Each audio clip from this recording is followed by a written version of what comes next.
Robert Doisneau, the famous French photographer, was born on April 14, 1912, in the Paris suburb of Gentilly. He grew up in a modest environment and showed an interest in the world around him from an early age. At the age of 13, he entered the École Estienne, where he graduated as a lithographic engraver.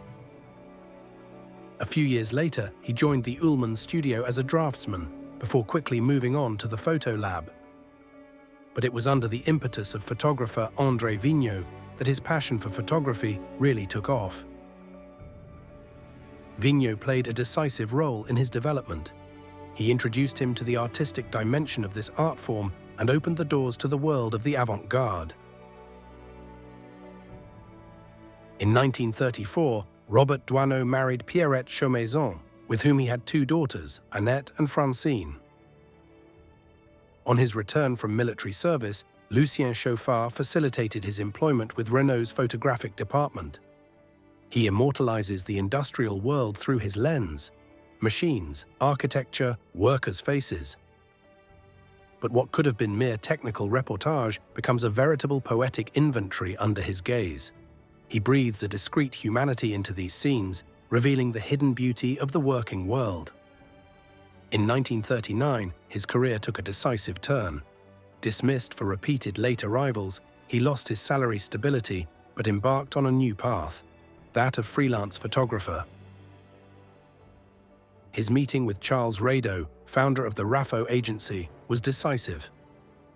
Rado encouraged him to become an illustrator. From then on, Doisneau worked on a series of commissions and collaborations. Robert Doisneau was not just a photographer of reality, he was a poet of the moment. His tender, mischievous gaze lingers on the small gestures of everyday life, furtive smiles and banal scenes that he transforms into fragments of humanity. He photographs with modesty and respect, never freezing his subjects in artificial postures. Far from cold or purely documentary photography, he favors connivance.